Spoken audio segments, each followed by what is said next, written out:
Shafi പറമ്പിലിനെതിരായ police നടപടിയിൽ സംസ്ഥാന വ്യാപക പ്രതിഷേധവുമായി കോൺഗ്രസ്. പേരാമ്പ്രയിൽ പ്രവർത്തകർ ഇപ്പോൾ പോലീസിനെ വളഞ്ഞ് പ്രതിഷേധിക്കുകയാണ്.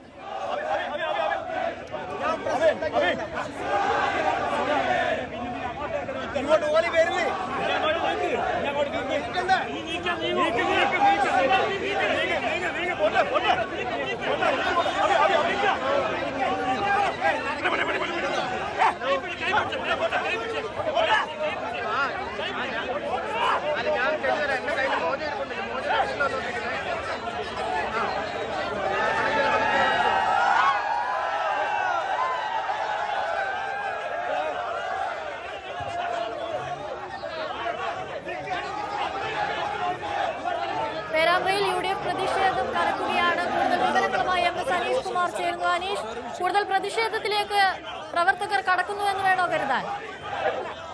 തീർച്ചയായും സംഘർഷത്തിലേക്ക് തന്നെയാണ് കാര്യങ്ങൾ നീങ്ങുന്നത്. കാരണം പോലീസുകാർ സുരക്ഷ നൽകാനായി ഈ പരിപാടി നടക്കുന്ന വേദിയുടെ സമീപത്തെത്തിയിരുന്നു. ഇതേ തുടർന്നാണ് പ്രവർത്തകർ പോലീസ് ഗോ ബാക്ക് എന്ന് വിളിച്ച് മുദ്രാവാക്യങ്ങളുമായി പ്രതിഷേധം ആരംഭിച്ചത്. തുടർന്ന് പോലീസുകാരും പ്രവർത്തകരും തമ്മിൽ പലവട്ടം ഉണ്ടെന്നുണ്ടായി.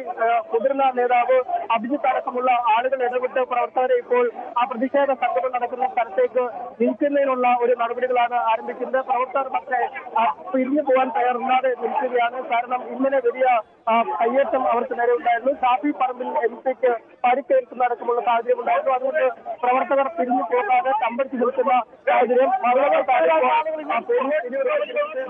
ഒരു തന്നെയാണ് കാര്യങ്ങൾ നീങ്ങുന്നത്. എന്നാൽ നേതാക്കൾ ഇടപെട്ട് പ്രവർത്തകരെ പിന്തിരിപ്പിച്ച് ആ പരിപാടി നടക്കുന്ന സ്ഥലത്തേക്ക് മാറ്റാനുള്ള നീക്കങ്ങൾ നടക്കുന്നത് നമുക്ക് ദൃശ്യങ്ങളിൽ കാണാം. ഒരു വശത്ത് പോലീസും മറുവശത്ത് പ്രവർത്തകരും തമ്പടിച്ചു നിൽക്കുന്ന കാഴ്ച. പോലീസുകാർ ഇപ്പോൾ ആ പരിപാടി നടക്കുന്ന സ്ഥലത്ത് നിന്നും പൂർണ്ണമായി ബസ് സ്റ്റാൻഡിന്റെ പുറംഭാഗത്തേക്ക് അല്ലെങ്കിൽ പുറംവശത്തേക്ക് നീങ്ങിയിരിക്കുന്ന കാഴ്ച തന്നെയാണ് കാണാൻ കഴിയുന്നത്. അങ്ങേയറ്റം സംഘർഷപരമായ ഒരു സാഹചര്യം. നമ്മൾ നേരത്തെ പറഞ്ഞതും ഇതുതന്നെയാണ്. റൂറൽ പോലീസുമായി നേരിട്ടുള്ള ഒരു ഏറ്റുമുട്ടലാണ് ഇന്നലെ മുതൽ നടക്കുന്നത്. അതിന്റെ ഒരു തുടർച്ചയായി തന്നെ ഇത്തരത്തിലുള്ള സംഘർഷങ്ങൾ ഉണ്ടാവാനുള്ള സാധ്യതയാണുള്ളത്. നിലവിൽ കാര്യങ്ങൾ സ്ഥിതിഗതികൾ നിയന്ത്രണ വിധേയമാണെങ്കിൽ പോലും വീണ്ടും ഏത് സമയത്തും ഒരു സംഘർഷത്തിലേക്ക് നീങ്ങുന്നതിനുള്ള സാഹചര്യമുണ്ട്. KM അഭിജിത്ത് ഇടപെട്ട് പ്രവർത്തകരെ പിന്തുടരുന്ന കാഴ്ച അദ്ദേഹം വളരെ നിർബന്ധപൂർവ്വം ആളുകളെ പുറത്തേക്ക് മാറ്റുന്ന കാഴ്ചകൾ തന്നെയാണ് ഇപ്പോൾ നമ്മൾ കണ്ടുകൊണ്ടിരിക്കുന്നത്. അനീഷ്, ഇന്നലത്തേതിന് സമാനമായ രീതിയിലുള്ള പ്രതിഷേധങ്ങൾ, സംഘർഷം ഉണ്ടാകാനുള്ള സാധ്യതയും നിലനിൽക്കുന്നില്ലേ? തീർച്ചയായും ഇന്നലത്തെ ഒരു ആവർത്തനം എന്ന് വേണമെങ്കിൽ പറയാം. കാരണം ഇപ്പോൾ സ്ഥിതിഗതികൾ നിയന്ത്രണ വിധേയമാണെങ്കിൽ പോലും ആളുകൾ വളരെ വലിയ പ്രകോപിതരാണ്. അവർ പരിപാടി നടക്കുന്ന സ്ഥലത്തു നിന്നും മാറി ബസ് സ്റ്റാൻഡിന്റെ ഒരു മുൻവശത്ത് പോലീസുകാർ നിലയുറപ്പിച്ചിരിക്കുന്ന സ്ഥലത്തേക്ക് മാറിയിരിക്കുന്നു.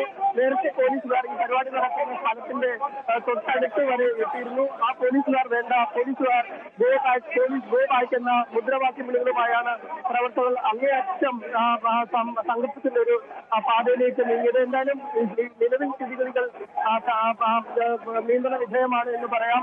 അഭിജിത്ത് അടക്കമുള്ള ആളുകൾ ഇടപെട്ട് പോലീസുകാരെ പിന്നോട്ട് വലിച്ചിരിക്കുന്ന കാഴ്ച കാണാൻ കഴിയും. നമുക്ക് പോലീസുകാർ ഒരു വശത്ത് നിൽക്കുന്ന കാഴ്ചയുണ്ട്. അവർ നേതാക്കളുടെയും മുതിർന്ന പോലീസ് ഉദ്യോഗസ്ഥരുടെയും ഒക്കെ വാക്കുകൾ കേട്ട് മെല്ലെ പിൻവലിഞ്ഞിരിക്കുന്ന കാഴ്ച കാണാൻ കഴിയുന്നു. എന്തായാലും ഇന്നലെ ഈ സ്ഥലത്തുണ്ടായിരുന്ന പേരാമ്പ്ര DSP അടക്കമുള്ള ആളുകൾ, വടകര റൂറൽ SP അടക്കമുള്ള ആളുകൾ സംഭവ സ്ഥലത്ത് ഇല്ല എന്നാണ് മനസ്സിലാക്കാൻ കഴിയുന്നത്. മറ്റ് പോലീസ് ഉദ്യോഗസ്ഥരാണ് ഇപ്പോൾ സ്ഥലത്തേക്ക് എത്തിയിരിക്കുന്നത്. അനീഷ്, അതുപോലെ തന്നെ മഹാജന സംഗമം പുരോഗമിക്കുമ്പോൾ ഈ മുതിർന്ന നേതാക്കളുടെ ഭാഗത്തു നിന്നും ഉണ്ടാകുന്ന പ്രതികരണങ്ങളിൽ നിന്നും ഇനി എന്താകും UDF-ന്റെ നീക്കം എന്ന തരത്തിൽ എന്തെങ്കിലും തരത്തിലുള്ള വിവരം ലഭിക്കുന്നുണ്ടോ? ആ വേദിയിൽ മുതിർന്ന നേതാക്കൾ ഓരോരുത്തരായി പ്രസംഗിച്ചുകൊണ്ടിരിക്കുന്ന സാഹചര്യമാണുള്ളത്. അവർ ആവർത്തിച്ച് പറയുന്നുണ്ട് ഈ പ്രക്ഷോഭത്തിന്റെ പാത ഒഴിവാക്കണം, അല്ലെങ്കിൽ സംഘർഷത്തിന്റെ പാതയിലേക്ക് നീങ്ങുന്നത് പോലീസുമായ ഒരു ഒഴുക്കുണ്ടാവട്ടെ എന്നൊക്കെയുള്ള കാര്യങ്ങൾ ആവർത്തിച്ച് പറയുന്നുണ്ട്. അതായത് ഇപ്പോൾ പ്രവർത്തകരെ മുഴുവൻ പ്രവർത്തകരെയും ഒരു വശത്തേക്ക് മാറ്റിയിരിക്കുന്നു. ഈ സമ്മേളനം നടക്കുന്ന ബസ് സ്റ്റാൻഡ് പരിസരത്താണ് ഇപ്പോൾ പ്രവർത്തകരുള്ളത്. മറുവശത്താണ് പോലീസ് ഉദ്യോഗസ്ഥർ നിൽക്കുന്ന കാഴ്ച. പോലീസും പ്രവർത്തകരും തമ്മിൽ ഏതാണ്ട് 10-15 മീറ്ററിന്റെ ഒരു ഇടവേള ഗ്യാപ്പാണുള്ളത്. വീണ്ടും ഒരുപക്ഷെ ഈ സമ്മേളനം പുരോഗമിക്കുന്ന മുറയ്ക്ക് അല്ലെങ്കിൽ KC വേണുഗോപാൽ MP അടക്കം ഉദ്ഘാടനം പൂർത്തിയാക്കി ആ സമ്മേളനം ഒരു അവസാനിക്കുന്ന ഘട്ടത്തോടെത്തുമ്പോൾ വീണ്ടും ഒരു സംഘർഷത്തിനുള്ള സാധ്യതകൾ നമുക്ക് തള്ളിക്കളയാൻ കഴിയില്ല. അങ്ങേയറ്റം പ്രകോപനത്തിന്റെ ഒരു പാത തന്നെയാണ് ഇപ്പോൾ ഇവിടെ ഉള്ളത്. ഒരു തികഞ്ഞ സംഘർഷത്തിന്റെ അവസ്ഥ തന്നെയാണ് ഉണ്ടായിരുന്നത്. ഇപ്പോൾ സ്ഥിതിഗതികൾ അല്പം അയഞ്ഞിരിക്കുന്നു. പ്രവർത്തകർ അവരുടെ പരിപാടി നടക്കുന്ന സ്ഥലത്തേക്ക് പോയിട്ടുണ്ട്. പോലീസുകാർക്കെതിരെ വലിയ തരത്തിലുള്ള പ്രതിഷേധം അത് തന്നെയല്ലേ പ്രവർത്തകർ മുന്നോട്ട് വെച്ചുകൊണ്ടിരിക്കുന്നത്?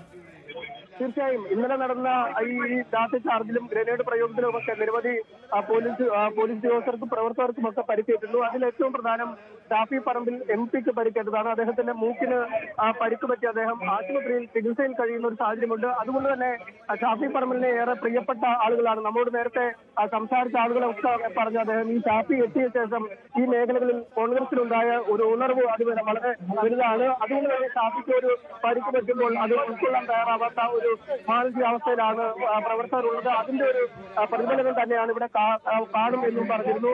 ഇപ്പോൾ പോലീസ് പൂർണ്ണമായും ഈ ഗ്രൗണ്ടിൽ നിന്നും മാറിയിരിക്കുന്നു. അവർ ഈ ബസ് സ്റ്റാൻഡിന്റെ മുൻവശത്തേക്ക് മാറിയിരിക്കുന്നു. അതുകൊണ്ട് തന്നെ സമ്മേളനം അതിന്റെ മറ്റ് നടപടികളിലേക്ക് കടന്നിരിക്കുന്നു. KC വേണുഗോപാൽ MP ഇപ്പോൾ പ്രസംഗിച്ചുകൊണ്ടിരിക്കുന്ന ദൃശ്യങ്ങളും നമുക്കൊരു വശത്ത് കാണാം. എന്തായാലും നിലവിൽ സ്ഥിതിഗതികൾ നിയന്ത്രണ വിധേയമായിരിക്കുന്നു എന്ന് തന്നെ നമുക്ക് പറയാം. അനീഷ്, ഒരു പക്ഷേ ഈ UDF നേതാക്കൾ, അതായത് ഈ പ്രവർത്തകർ കൂടുതൽ പ്രതിഷേധത്തിലേക്ക് കടക്കുകയാണെങ്കിൽ അത് പോലീസിനെ കൊണ്ട് പോലും നിയന്ത്രിക്കാൻ സാധിക്കാത്ത ഒരു സാഹചര്യത്തിലേക്ക് പോകില്ലേ?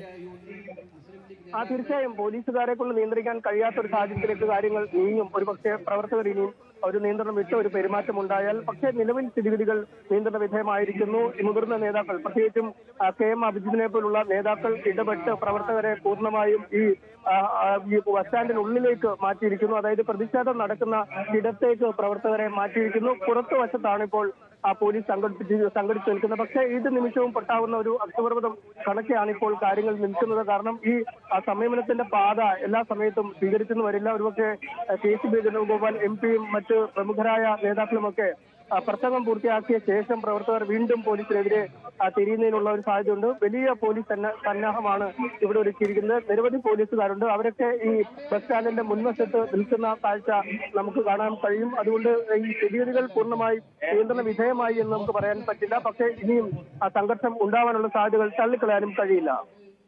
മഹാജന സംഗമ വേദിയിൽ ഇപ്പോൾ KC വേണുഗോപാൽ സംസാരിക്കുകയാണ്. അദ്ദേഹത്തിന്റെ മൂക്കിന്റെ വലതുഭാഗത്തും മൂക്കിന്റെ ഇടതുഭാഗത്തും ഫ്രാക്ചർ ഉണ്ടായിട്ടുണ്ട് എന്നുള്ളത്, അത് അസാൾട്ട് മൂലമാണ് ഉണ്ടായിട്ടുള്ളത് എന്നുള്ളത് കൃത്യമായിട്ട് എഴുതി വെച്ചിട്ടുണ്ട്.